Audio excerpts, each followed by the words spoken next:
Hello and welcome back to Jacob's Toys 5-minute figure reviews. Please do like, share, subscribe and all of those things. All support to the channel is very much appreciated.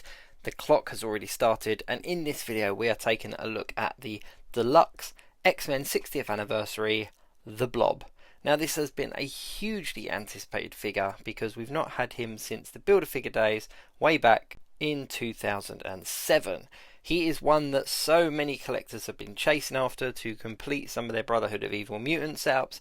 In this box you've got an alternate head, you've got alternate hands, and you have an incredibly cool looking pinless blob figure. So without further ado, let's crack open the box and take a look.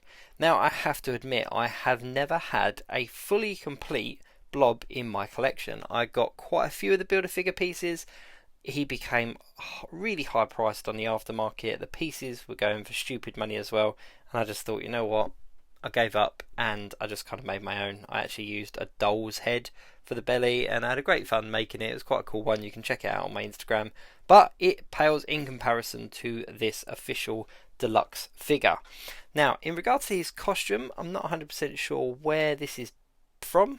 I have to admit I can't quite pinpoint which run this particular costume's from. It's a bit of a mix of a couple of different costumes, but the one thing I am pleased about is it's him in his leotard with his big yellow tire belt thing around his belly, a huge gut on him, and he just looks really cool. He doesn't look quite as disgusting as the Build-A-Figure piece. He had like rolls on his legs and rolls on his arms and all sorts, but this one, yeah, I'm lost for words. It's absolutely fantastic. This is what a deluxe figure should be.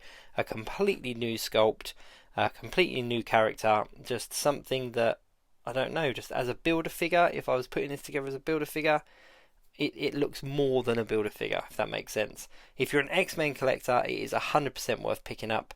He's completely pinless. He looks absolutely cool.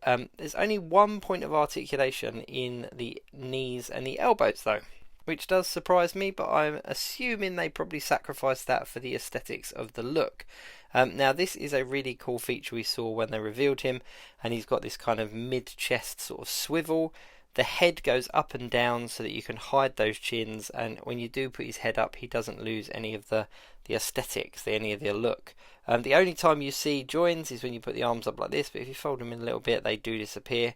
Now this is an interesting design choice. The elbows look a little bit dated, I'm not going to lie. It's a shame because when you do put it at a bit of an angle it kind of loses that aesthetic a little bit, but yeah, it's not a huge amount. I'm not going to complain too much. You've got a swivel in the leg and you've got one point of articulation in the knee there, as well as a bit of an ankle rock as well.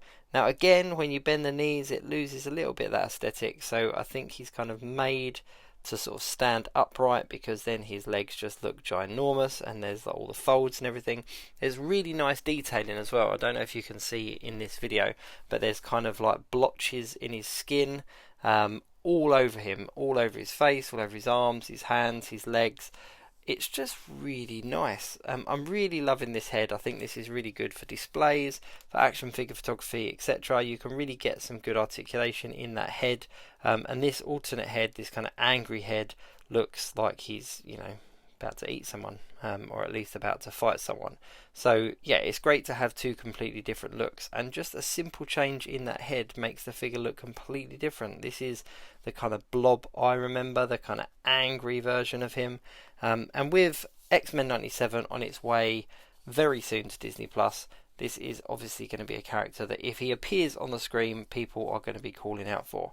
Now I just grabbed the first couple of figures that I've got at hand just so I can show you the size comparison. This is of course the classic Star-Lord figure, and I'll just grab like a teenage body. There you go, I've got Franklin there. So just so you can see how ginormous he is. He really is a huge figure. Now the price is a little bit higher because he is a deluxe figure, but I think in this case, for such an anticipated figure that we've been waiting on since 2007, with a completely unique sculpt, some really good design choices there in regards to articulation and stuff, couple of questionable ones, but overall really good. I think this guy is definitely worth the price. I'm torn between which head I prefer. I think I prefer this calm one. I think it just looks a little bit more menacing.